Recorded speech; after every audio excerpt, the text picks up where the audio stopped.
I would like to announce that the Committee on Foreign Relations has further findings following up on the preliminary findings initially issued several weeks ago. Matapos ang tatlong hearing, tatlo na naman ang aming findings at natuklasan. Unang-una, ang pag-aresto at pagsuko kay dating Pangulong Rodrigo Duterte sa ICC ay klarong may motibong politikal. May malinaw na pattern na kung saan may malalaking kaganapang pampolitika bago ang mahahalagang pahayag at aksyon ng administrasyon kaugnay sa ICC. Makaraang magsimulang magpahayag si PRRD ng mga batikos laban sa People's Initiative o sa pagpapalit ng ating saligang batas. Sumagot ang ating Pangulo na ang Pilipinas ay isang open country at kikilos lamang ang gobyerno kung may illegal na gagawin ng ICC. Ngunit matapos dumalo si dating Pangulo sa pagdinig ng Quadcom noong 11 November 2024, sumagot ang ating Executive Secretary na maaring makipagtulungan ang mga lokal na otoridad sa Interpol kung hihingi ng tulong ang ICC. Biglang nagbago ang tunog ng gobyerno. Matapos kumambyo ang ilang pro-administration congressmen tungkol sa impeachment labang kay VP Sara dahil sa napakalaking peace rally ng INC noong Enero 13, bumalikwas ang administrasyon sa pamamagitan ng pagkatha ng Oplan Tugis or Operation Pursuit sa Ingles na rineport ng New York Times kasunod ng pahayag ng kalihim ng katarungan na bukas ang administrasyon makipag-usap na sa ICC tungkol sa ilang pamamaraan ng kooperasyon. Maliwanag ang pag-aresto kay dating Pangulo ay bahagi ng malawakang pagsisikap ng gobyerno na pabagsakin ang mga Duterte bago mag-2028 election pa. Ang unang malinaw na pagtangka upang pabagsakin ay sa pamamagitan ng PI na magsilbing panimula sa pagbabago ng probisyon ng ating konstitusyon para hadlangan makabalik sa 2028. Nang mabigo ito, nagmadali na siraan ang pangalan ng mag-ama. Noong Mayo 2024, sinimulan na ng Kongreso sa Committee ng Human Rights ang pagsisiyasat tungkol sa EJK, pinalawak noong Agosto 2024 at doon na nagmula ang pagbuo ng Quadcom. Dumating sa bansa ang mga kinatawan ng ICC noong October 2024. At sa tulong ng gobyerno, nakalap nila ang mga dokumentong kailangan para makakuha ng warrant of arrest. Samantalang nagsagawa ng sarili nitong investigasyon, ang DOJ naman hinggil sa EJK noong ika-4 ng Nobyembro sa pamamagitan ng kanilang Memo 778. Dahil nananatili pa ring banta si VP Sara kahit wala na ang tatay niya, nagsagawa naman ang Kamara ng investigasyon sa confidential funds ng OVP at sa huli na-impeach si VP. Napatunayan ang motibong politikal na napag-aresto sa turnover kay PRRD sa pamamagitan ng mid-election final campaign sprint action plan ng Lakas CMD noong nagtipon-tipon ang matataas ng opisyal noong petsang 22 ng Abril. Nakaraang ilang linggo lamang, inilaran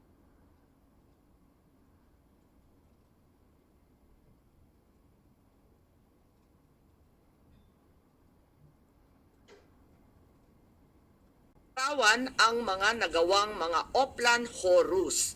Isang operasyon na inilunsad noong Abril 2024 na naglalayong pabagsakin ang dalawang Duterte. Sa bahagi ng action plan, How to Attack, tinukoy ng ilang ahensya ng gobyerno, kabilang ang PNP, Kamara ng Kinatawan, sa nakipagtulungan ng dating Senador Antonio Trillanes upang tulungan ng ICC prosecutor makakuha ng warrant sa pag-aresto ng dating Pangulo. Binanggit din na nakuha ang kinakailangan boto para sa impeachment ni VP sa pamamagitan ng paggamit ng tinatawag na soft projects katulad ng AIX, AKAP at TUPAD. Doon naman sa bahaging following strategies and moves, tinukoy na kailangan pabilisin ang impeachment ni VP Sara at makakuha ang boto sa Senado sa pamamagitan na naman ng pamimigay ng proyektong for later release or yung mahiwagang FLR bilang gantimpala sa tamang bumotong mga senador. Ikalawa, may magkakaugnay na pagtatangkang pagtakpan ang mga detalye at motibo sa likod ng pag-aresto ng dating Pangulo. May cover-up. Habang nagpapatuloy ang unang pagdinig, tumanggi si DILG Remulla na magsalita. Tanungin siya tungkol sa panayam kay Pinky Webb, kung saan sinabi niya na group effort ang pag-aresto at in-invoke pa ang executive privilege samantalang lumabas na sa media. Una, tinawag niyang chismis ang pahayag. Ngunit nang mabisto, tinulungan na lamang ng kapatid at sinabing executive privilege na nga. Isa pang malakas na sandata ng administrasyon upang pigilan ng komite ang pagsisiwalat ng katotohanan ay paggamit ng tinatawag na sub-judice rule. Halimbawa, nung mahuli si General Torre na nagbibigay ng maling pahayag tungkol sa pagmamadaling ilipat si PRRD sa Hague dahil daw sa Article 125 ng Revised Penal Code, ngunit nung ipunto na yung Revised Penal Code, Article 125, ay para lamang sa warrantless arrest, bigla niyang ginamit ang sub-judice na naman. Isa pang indikasyon sa pagtatakip ng administrasyon ay ang blanket invocation ng executive privilege ni Executive Secretary Bersamin upang pagbawalan lahat ng opisyal ng ehekutibo dumalo sa ikalawang hearing noong 3 ng Abril. Mas lumala pa ito nang sa hindi pangkaraniwang hakbang, tumanggi ang ating Senate President pumirma ng mga sabpina nung araw na yon. Bagaman dumalo mga opisyal sa ikatlong pagdinig noong 10 ng Abril, ginamit pa rin ang executive privilege sa mga susunod na isapin. Kung sino-sino nag-utos ng pag-aresto, kung sino ang nag-utos ng paglipat niya sa Hague, at kung paano nakuha ang eroplano na ginamit sa paglipat. Hindi nagtapos ang cover-up sa pagdinig dahil alam din natin na matapos yon pinalaya si Ambassador Lacanlilao at hindi na naman pinirmahan yung mga sabpina. Matapos ang pag-aresto kay PRRD, lumakas ang pro-Duterte sentiment at bumagsak ang trust rating ng administrasyon. Ayon sa isang mapagkakatiwalaang source, naglunsad na ngayon ang administrasyon ng isang communication plan upang ilihis ang atensyon ng publiko patungo sa mga issue ng West Philippine Sea at di umanong disinformation ng mga tinatawag na China trolls ng kanilang embassy. Kaya asahan natin na ito ang magiging balita sa mga susunod na araw.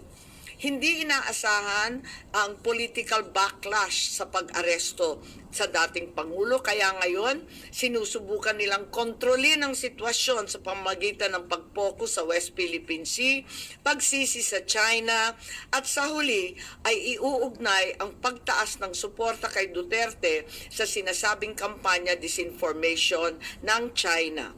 So una, may duda tayo na politically motivated. Ikalawa, whole of government ang nagamit dito na talaga naman comprehensive itong planong to. At ikatlo, ang mga posibleng managutan ng criminal and administrative charges. At iminumungkahi namin na imbestigahan ng Office of the Ombudsman ang mga sumusunod. Una, si DOJ Secretary Remulla Boying maaring managot sa violation of RA 3019 Anti-Graft and Corrupt Practices for sanctioning an invalid administrative arrest against the former president in contravention of the ruling of the Supreme Court in the 2023 case of immigration versus Juan Wenle. maliwanag na napakadaming kondisyon, kwalifikasyon at requirement na isinaad ng ating Korte Suprema doon. Ikalawa, usurpation ng DOJ ng judicial functions. Kahit hindi sila korte, naghahatol sila na halos sila ang naging husgado. Ikatlo, grave misconduct and conduct prejudicial to the best interest of public service. Ikalawa, baka managot din si General Romel Francisco D. Marbil, ang Chief PNP, sa arbitrary detention, Article 124 ng Revised Penal Code. Violation of RA 3019, anti-graft and corrupt practices for inducing or persuading General Torre to perform an act in violation of laws, rules, and regulations or an offense in connection with the official duties of the latter. Grave misconduct and conduct prejudicial to the best interest of public service. Andito rin sa mga nakalista at ayon din sa payo ni dating Supreme Court Justice na nagpayo sa atin na malahil si SILG Secretary John Vic Remulla ay maakusahan din ng arbitrary detention katulad nung iba. Violation of 319 for inducing General Torre and Marbil to perform an act in violation of the Constitution and our laws.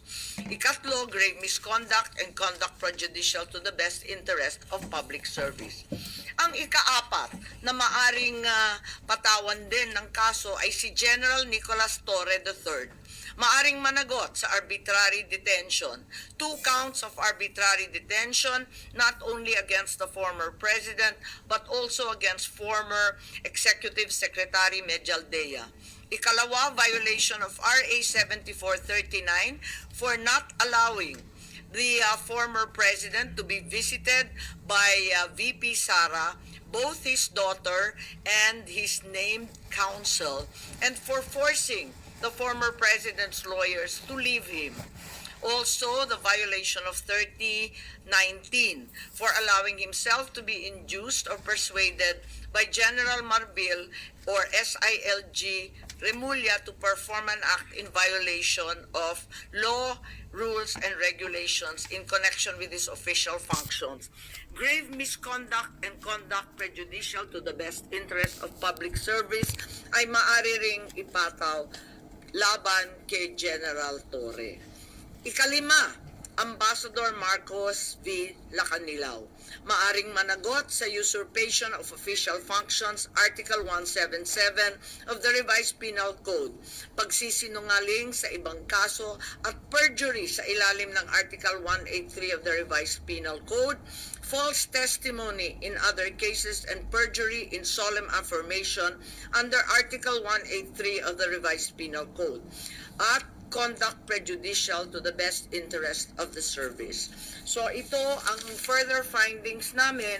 Hindi ko masara yung investigasyon kasi marami pa ring mga issue katulad ng sinong tumulong sa ICC, yung tungkol sa eroplano na nanatiling bukas at masalimuot.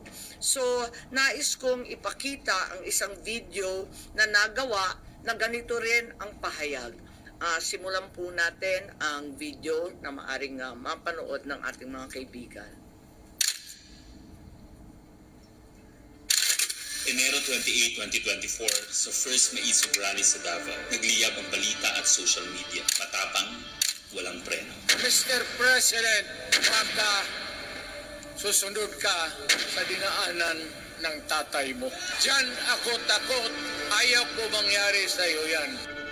Nagbato ng maaanghang na salita si dating Pangulong Rodrigo Duterte laban kay Pangulong Marcos tungkol sa di umano'y paggamit ng droga at ang kontrobersyal na People's Initiative. Sino man magsabi na walang paki ang Senado sa usaping ito, isa lang ang masasabi ko, walang gamot sa nakapalan ng mukha mo. Sa Senado, sa kapareho at sumunod pang mga buwan, si Senator Amy ang namuno. Pakialam sa PR, wala kayo. Pakialam sa PR, wala kayo. Pakialam sa PR. Siya ang unang nagtawag ng pansin. Siya ang unang nagtanong. Para kanino ba talaga ang PI na yan? Marso 2024, sa kabila ng bangayan sa harap ng sambayanan, narinig natin si Pangulong Marcos. Matatag, matapang. The International Criminal Court has no jurisdiction over the Philippines as we remain to have a working judicial system and law enforcement mechanisms. Walang jurisdiksyon ang ICC sa Pilipinas. Sa sabong, nagpagpag siya ng balahibo. Ang hindi natin alam, paghupa ng alikabok ay nagsimula ng ilatag ang plano para muling sumama sa ICC. Kaya pagtungtong ng Mayo, tahimik ngunit mabilis ang galaw. Isinumite ng DOJ ang legal brief para sa posibleng pag-aresto kay FPRRD. Isang pagtataksil na walang nakapansin. Hunyo, pumutok ang balita. Nagbitaw si VP Sara bilang DepEd Secretary. Tendered my resignation as the Secretary of Education effective July 19, 2024. Isang babae ng tapang ngunit walang nagawa dahil sa likod ng tama. Agosto, isinagawa ang unang Quadcom hearing laban kay FPRRD habang inuusig ng COA ang confidential funds ni VP. Ang hindi natin alam, sa gitna ng lahat ng ito, itinalaga na ni PBBM si Marcos Lacanilao bilang Special Envoy ng Transnational Crimes na siyang magsusuko kay FPRRD. At maluwag na rin pinapasok ng bansa ang mga tiga-ICC noong Oktubre. Walang bahid ng pagtutol, walang palak na ipagtanggol ang kapwa Pilipino. Nobyembre, nag-iba na ang ihip ng hangin. Matatag, matapang, walang bahid ng pag-aalinlangan. Narinig muli natin si Pangulong Marcos, ngunit iba na ang sinabi. If yun ang gugustuhin ni PRRD, hindi naman kami haharang dun sa mga ICC.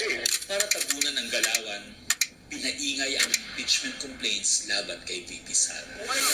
The Office of the Secretary General will transmit the 2 impeachment complaints filed against Vice President Sara Duterte. Kahit pa nagkaroon ng INC rally noong Disyembre, naidiin pa rin ang impeachment sa Kongreso. Planado na rin ang pagpirma ng questionableng 2025 budget kahit bat-bat ng anomalya. Enero 25, 2025, sinimulan na ang Oplan Tugis o Operation Pursuit, ang lihim na operasyon para hulihin si Duterte. Pagsampa ng Pebrero, nag-apply ng arrest warrant ang ICC prosecutor. Isang tahimik na pag-uusig habang tayo'y pinaiikot ng mga rally at press release. Marso, muling nilinlang ang bayan. Humingi daw ng 60-day extension ang DOJ para sa EJK report noong Marso 6. Pero ang totoo, nakabinbin na ang arrest warrant mula sa ICC chamber Marso 7 hanggang 10. Ang hindi natin alam, Marso 11, 2025, sa kanyang pagbalik sa Pilipinas, hindi pa man bumababa ng eroplano si FPRRD, isinagawa na ang pag-aresto. Maingay ang paligid, magulo, pero ang dating Pangulo ay nanatiling kalmado. Isinakay siya papuntang The Hague, alas 11 ng gabi. Kasama sa eroplano si Marcos Lacanilao, ang nagkanulo, ang nagsuko. Pero kanino ang sisi? Sa mga utusan o sa nag-utos? Managot ang dapat managot, nakalatag na.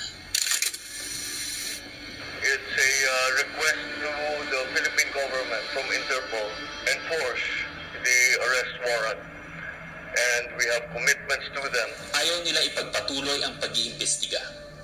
Maliwanag na ang buong administrasyon na ito mula sa pinakataas hanggang sa galamay.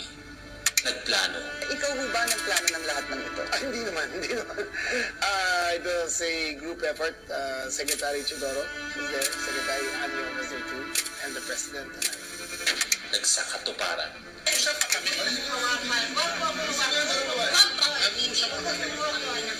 Kayo mga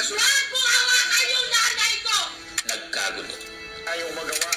Wala tayong magawa dahil mismo ang gobyerno. Nagtakpanan. Mamili ka. Kapag warrantless arrest, edi may period. Kapag may warrant, walang period. I'm being cautioned by the DOJ, ma'am, that it may be sub judice already to discuss that because of the habeas corpus pending in the Supreme Court. Ngunit lumabas ang buong katotohanan. Ganito pala ang bagong Pilipinas. Hindi man lang natin alam. Tahimik ang pagtataksil. There was no red notice and what was issued was merely a diffusion. Tahimik ang pagwasak. Paliwanag mong maigi, representative ka ba ng Pilipinas or representative ng Interpol? Pipili ka lang. Represent ko po ang Interpol NCB Manila. So mali itong papel na to. Harapan ang pagtalikod.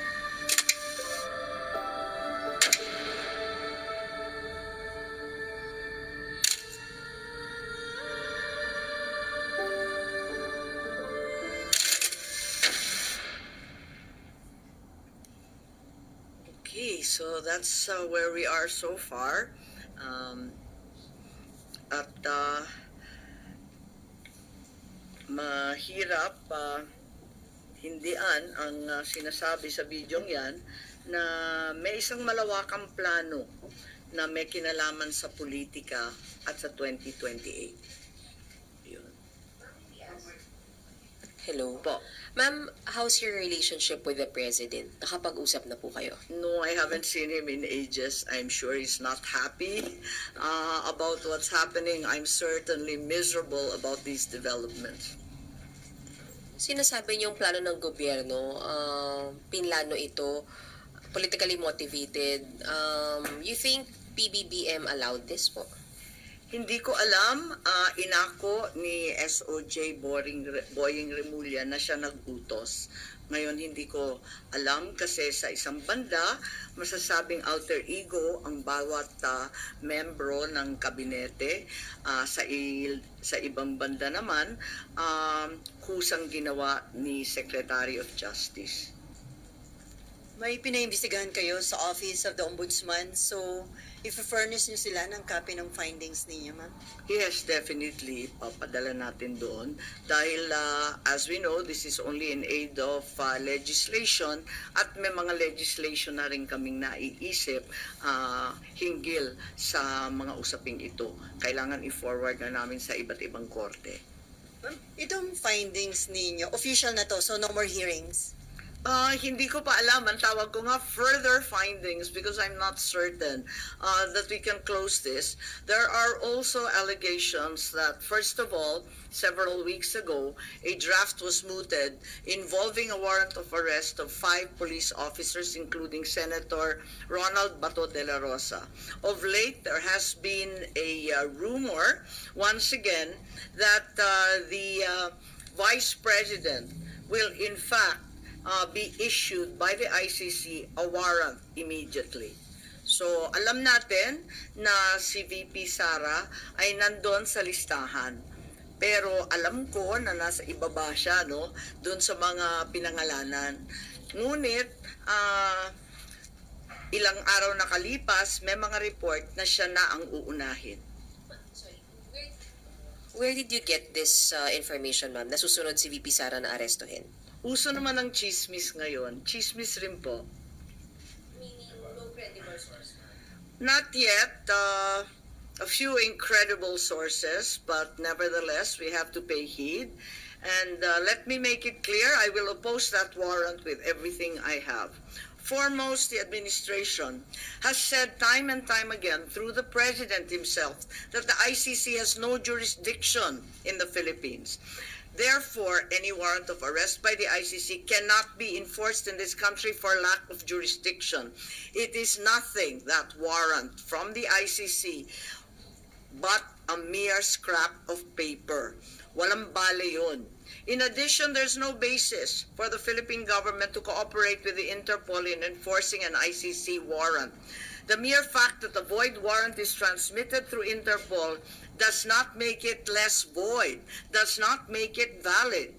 At ikatlo, as the hearings have established, the circumstances surrounding the investigations of the ICC in this country, the incidents leading to the issuance of these ICC warrants, and the enforcement of such warrants are politically motivated and really are in violation of Article 3 of the Constitution of the Interpol itself, which prohibits the Interpol from participating in any intervention or activity of a political character. Ma'am, sabi niyo, you will do everything para harangin sakaling magkaroon na rin ng arrest warrant laban kay BP Sara. Ano Well, po mga action na gagawin niyo? Wala tayong balak na isuko ang soberanya ng Pilipinas at ibaliwala ang ating husgado. So hindi baka maireklamo kayo ng obstruction of justice just in case? Hindi ko po alam. So ano mga action na gagawin niyo, ma'am, para harangin sakali? Iniisip pa kung anong kailangan gawin dahil tulad nga ng sinabi ko, haka-haka pa lamang ito. Ngunit sa nakita natin sa mga nakaraang 2 taon, itong mga haka-haka, duda, suspetsya, madalas nagiging totoo. So may mga preparation na rin si BP Sara dyan sa chismis na natanggap niyo, ma'am? Marahil po. Pero yung warrant na paparating para kay Senator Bato and other former police officials, credible na po yung source nyo dun, ma'am? Parang, kasi maliwanag yung listahan, pero andun siya sa sumunod na listahan ng ICC, di ba? Andun siya sa warrant, kaya't inaakala namin na yun na ang susunod. Pero hanggang ngayon, wala naman inilalabas at nagbago ang ihip ng hangin at ang balita ay si BP Sara. Ma'am, kanina nabanggit niyo po kanina na part ng diversionary tactic yung paglabas ng issue ng supposed paid trolls ng Chinese Embassy in Manila. Are you now saying that Senator Tolentino and the committee niya po were used po for this propaganda by the administration? Ay hindi ko naman gawain bumatikos ng kapwa senador, pero ang alam ko may utos talaga sa admin media na i-divert at mag-squib tactics ng bonggang-bongga, i-divert sa iba't ibang balita tulad ng mga sagupaan, yung fake news nga na tinake over na, yung kung ano-anong mga isla at islet, tapos yung balita ng 20 pesos rice, sinabay-sabay para ilayo sa tunay na problema. But as a sitting senator po, kayo po hindi kayo nababahala if there's some truth to it na although it's a widespread speculation na even before pa na gumagamit yung China ng machinery, ng propaganda machinery regarding sa WPS issue. Naku naman, sigurado tayong meron. Walang pagkakaila, walang duda na meron silang makinarya para dyan. Meron din ang mga Amerikano, meron din yung iba't ibang mga malalaking bansa. Marami talagang nakikialam. Next time po. Ma'am, how do you feel about people saying na hindi maganda na kayo po kinampihan nyo yung mga Dutertes, yung kalaban ng kapatid nyo, more than dun sa kadugo nyo po sa si President Marcos? How do you feel about that? Masamang-masama ang loob ko, ngunit ang akin lamang, kailanman hindi kami nag-away ng aking kapatid. Yung mga amuyong sa palasyo, yung mga larian, yung mga lulong, ayun, sila po ang ating kaaway. At hindi ko naman kinakampihan ang isang panig laban sa isa. Ang pinapanigan ko lamang ay ang soberanya ng Pilipinas na isinusuko natin. Nakakahiya naman itong ginagawa natin na. Ma'am, sino daw yung lulong? Abangan po ninyo. Abangan po ninyo. Pero ma'am, hindi ba in a way parang baka ma-destabilize yung leadership mismo ng kapatid nyo dito sa mga nagiging findings at mga statements nyo against people around him? Hindi ko linalabanan ng sinuman, binabasa ko lang ang lumabas sa katibayan mula sa hearing. Wala akong magagawa kung litaw ng litaw ang katotohanan. So, okay lang kung medyo makadestabilize ito sa leadership ni... Wala tayong pagnanais mag-destabilize sa Pilipinas. Marami na tayong problema. Ngunit ang katotohanan ay kinakailangan mangibabaw sa lahat. Last na lang po. Ma'am, may balita na parang may intention na ang manalo ay mga pro-China and then kapag nanalo, ipaparepeal yung batas about yung maritime zone law. Wala akong alam kung tungkol dyan. Ako ay tanging pro-Pilipino. Ipaglalaban ko ang ating bansa tulad ng ginawa ng tatay ko sa sino man at anumang dambuhalang kapangyarihan. Sen, good morning. Do you think yung pagsasampa ng reklamo sa ombudsman could help deter kung ano man yung susunod na plano ng ICC para magdalawang isip yung mga nagpatupad nung una kay dating Pangulo? Sana po. Sana po. Inaasahan ko po. Kailan po kaya yung pagsasampa ng reklamo? Tignan natin kung anong magagawa. Ito lang yung mula sa amin sa findings, ito ang lumilitaw at saka si Justice Ascona, sabi niya may labag talaga sa ating saligang batas, sa ating mga batas na pinaiiral at kinakailangan managot yung naglabag.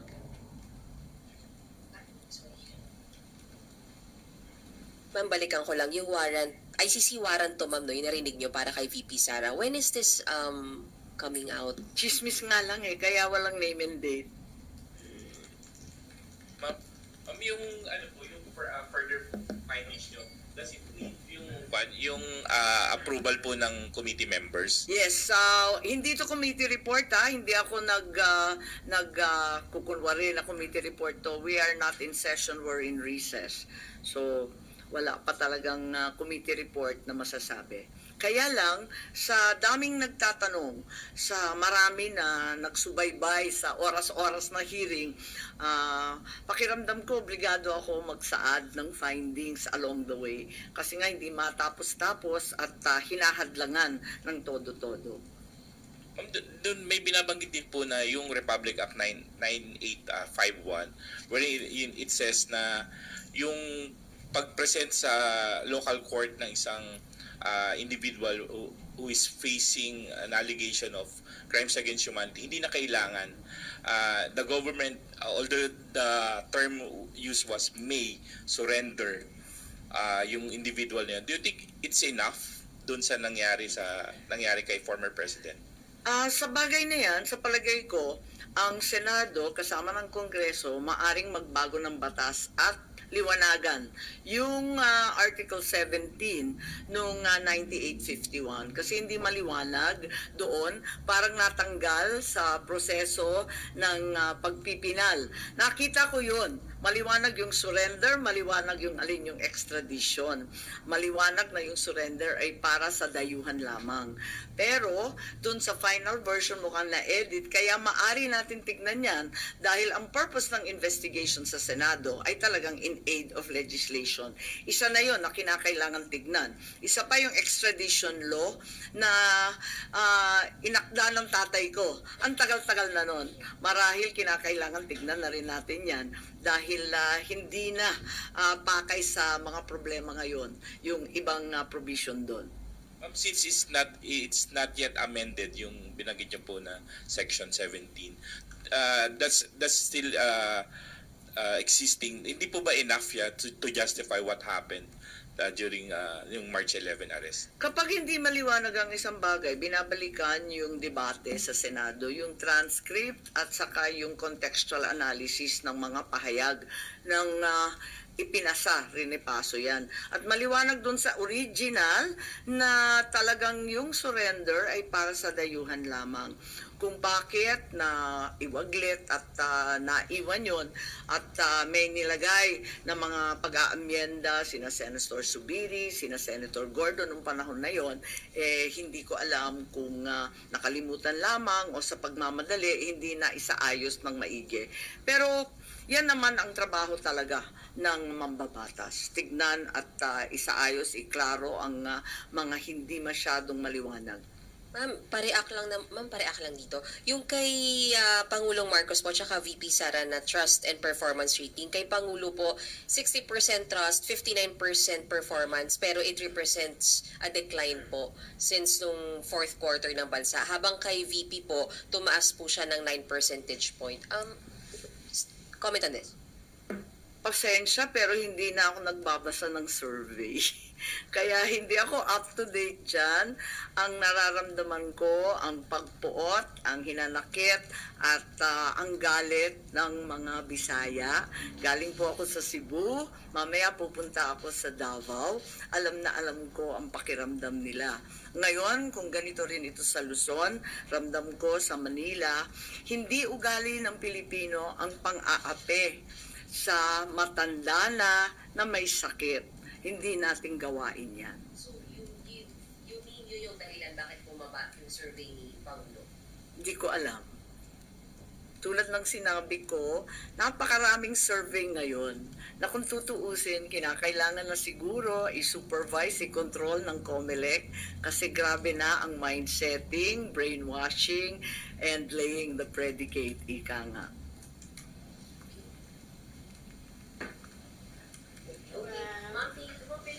Thank you so much. I have a longer report of 26 pages. I think it's available. We also have USBs of the Tagalog statement, as well as the graphic version of the timeline, and I can also provide that video that we received. What I read, ay yung Tagalog. Opo, nandito. Okay lang. O, sige. Pero, may soft copy ba kayo? Hindi ko alam. Meron.